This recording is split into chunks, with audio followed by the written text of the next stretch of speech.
Okay, so as you guys know, I really love fairy tales and fairy tale retellings, and I'm working on my own right now. So this million-dollar writing is kind of a both a personal thing and just it's a million-dollar writing in the sense that I'm going to talk about what I think works in fairy tale retellings, but it's also kind of personal based on my own biases about fairy tale retellings.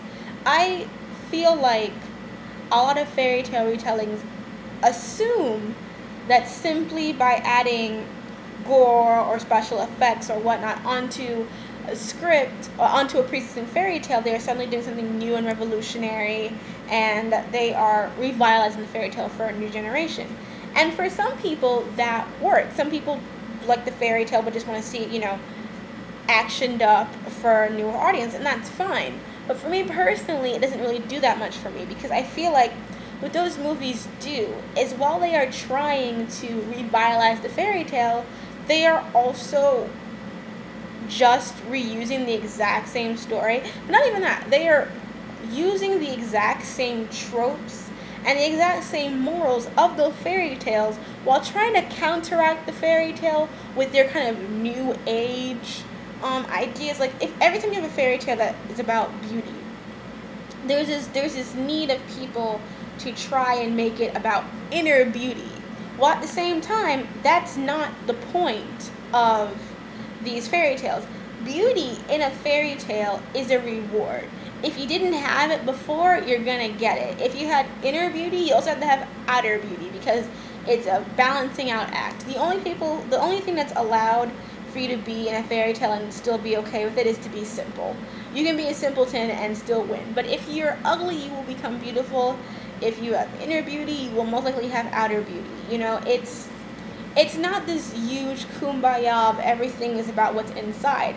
And the thing about it is that most of the fairy tales that they try to adapt while using this principle, it comes off as disingenuous. Like, whenever you try to do a Snow White fairy tale and your whole moral is about inner beauty, you're fucking up, basically. So what I think is important to understand when you write fairy tale retellings, or you try to do your own fairy tale retelling, is to understand, one, what the moral of the fairy tale you're retelling is about, so you can see if what you're writing actually fits with that.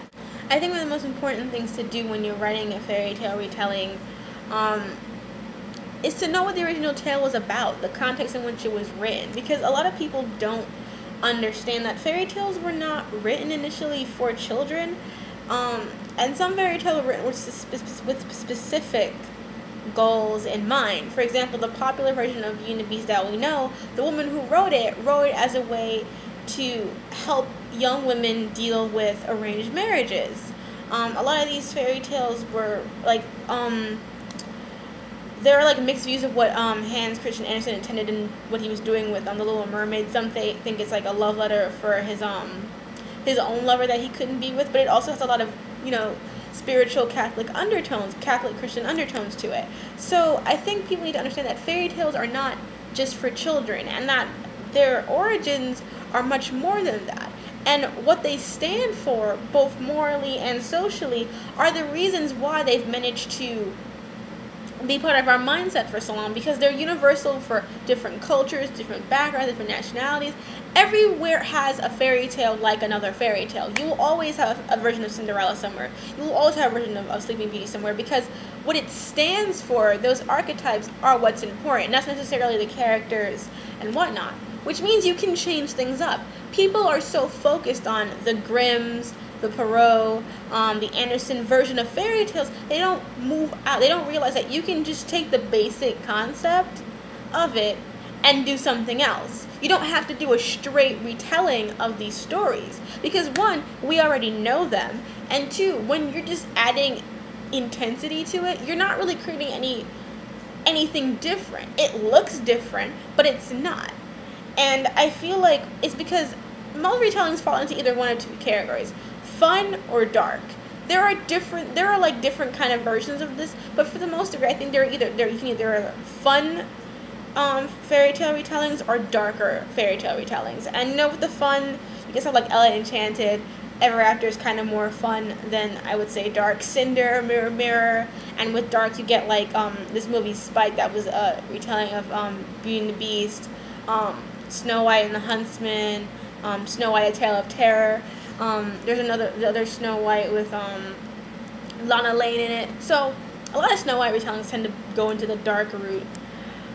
But yeah, I think it's very important to understand that the fairy tales are there to teach. That's the basis of it. They're there to teach or to.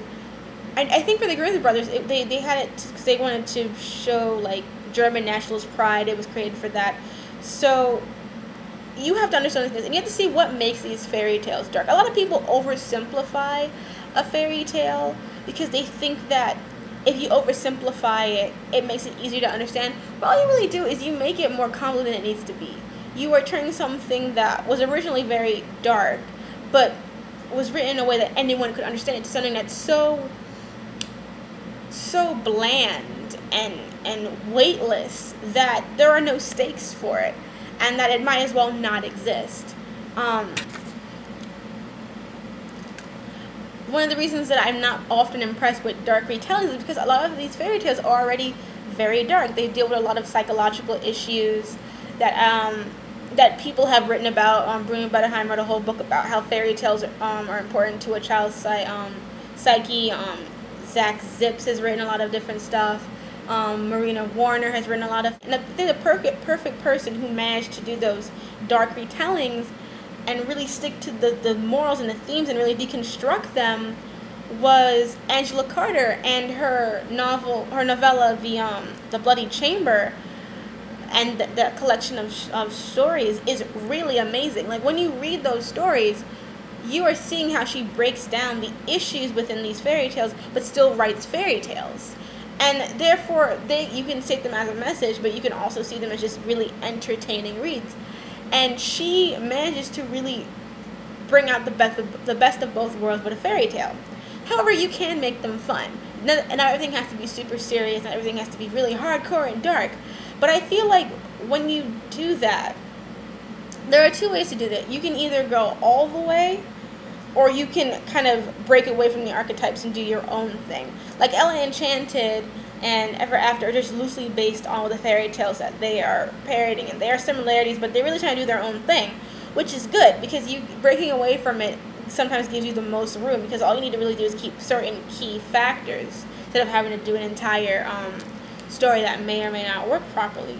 Whereas with stuff like Mirror Mirror, where they're basically hamming it up and upping the ante, while that might not be something that everyone can gravitate towards, at least it doesn't take itself so seriously that you feel like something is being put upon you that someone doesn't say. Like, you can watch Mirror Mirror and you can maybe not enjoy it because it's not the best movie, but it doesn't try to be something that it's not. It's just trying to be sweet, it's trying to be cute, it's not trying to be this really revolutionary tale, and that's what makes it work in a lot of senses for me, even though I think the script is atrocious. So for me, the big thing that I like to see in fairy tale retellings is an understanding of the actual context of the story. A lot of times people they've seen a Disney movie, so they assume that that is the fairy tale, which I think is one of the big issues with the way that fairy tales are being marketed now. The new tales, like, this is not your average fairy tale, because fairy tales are for children, they're not for hardcore people like you, which is that's just stupid. I think one of the best things I just watched, which was recommended to me by Wicked Witch Alphaba, and thank you so much for sharing this with me, is this play Into the Woods. It's a musical, and what it does is the first act of the musical deals with several fairy. It's Jack and the Beanstalk, it's Rapunzel, the Miller and his wife. It's a bunch of like fairy tale aspects put together. And the first act is the very traditional thing. It's everyone getting what they want, what they wish for, yada, yada, yada. The second half is dealing with the repercussions of what they've done. And while the musical is very entertaining, it is it's very upbeat for the first half, and the second half gets much darker. But it takes the fairy tales. It doesn't preach to you. The only thing that's really heavy-handed about the themes is probably the last song, Children Will Listen, which wraps up and really clarifies all the things that have been discussed in the play. But overall, it's this fun story which allows you to see the issues with wish fulfillment and parental neglect and growing up. All those things are present in that musical, but it's done in a fun way, an interesting way, and moral ambiguity is also put in there. All that stuff is in this story, and it is totally a fairy tale, but it's also in a way that everyone can enjoy. And I think that is probably what I would put as for the fun retellings, how you can make something fun and enjoyable, but also stick to the themes and motifs of those fairy tales. Because a lot of people just want to make it cute and just oh, we're going to retell Beauty and the Beast, and it's going to be so sweet and saccharine, but it's you can't. A lot of the things in fairy tales are outdated, and painfully so. With Disney, they're part of our childhood, so we don't notice them as much, and when we get older, we're kind of trying to push it back because we want to also enjoy the film. But as we get older and you just watch a regular thing that's not animated, it's hard to watch something that's based on Beauty and the Beast and not really just see it as Stockholm Syndrome, because that's what it is. It's trying to tell you, even if you're in a situation where you're with a guy who is probably bad for you, you should stay with him because it's the noble thing to do, and that doesn't work. You have to understand that and acknowledge it. And if you're going to do a Beauty and the Beast retelling, you have to retell it in a way where you can keep the whole beauty within motif, but you also have to address the issues with the original text. Because if you just skirt over it and try to hope that people will just be it's a fairy tale and it's not going to matter, you're going to be mistaken, because people notice it now more. I think that's what we have to learn to do as writers, is not to rely on nostalgia and archetypes. Because I know fairy tales is easier because you don't have to pay any rights to it. Doesn't mean you can just rewrite the same thing and hope people will buy it. What makes fables work so good is how it actually, lets these characters grow. Because one, it's not trying to retell the same story, which is something that I can't stand on a lot of other retellings. It's why, if you're going to retell a story, go beyond. What I think is going to be interesting about Hansel and Gretel Witch Hunters is that it's after the Hansel and Gretel story. We don't have to sit through the Hansel and Gretel story and find out about that to get to this point. It'll probably be a quick montage, and then it'll be done, and we can just get to the badassery. I do not need to watch a 2-hour movie about Snow White when I know what's going to happen. You're not changing anything up, and I'm just annoyed that you guys don't seem to understand that you are basically supporting every single gender trope in this story while trying to say that you're not supporting every gender trope in the story. You have to recognize that you cannot pick and choose what you want your story to say if you're not going to be consistent. You can't say this is about inner beauty when everything focuses from day one to the end of the story about outer beauty. You can't talk about this as a real loving relationship when it's based on Stockholm Syndrome. You cannot do that. It doesn't work narratively outside of the fairy tale, because at least the fairy tales were honest about what they were putting out. Red Riding Hood, the ending of Moral Approval version is if you hadn't been a skank, you wouldn't have gotten eaten. That's basically what the story is telling. It's blunt about it. It isn't trying to hide it.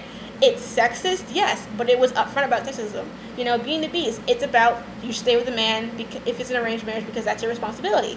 Upfront about it. What we want to do now is to keep the same fairy tales, keep our childhood, keep our nostalgia, keep all that crap, but not acknowledge the faults in it. But when we watch it now as adults, it's jarring, and it makes it much more difficult to consume. So as writers, what we have to do is recognize that we cannot have our cake and eat it too. You want to write a fairy tale retelling, you have to address the issues. If you don't do that, then you might as well ham it up, because there's no way you can make it dark and serious and deep and still want to and subversive if everything you're doing supports the status quo that you are trying to go against.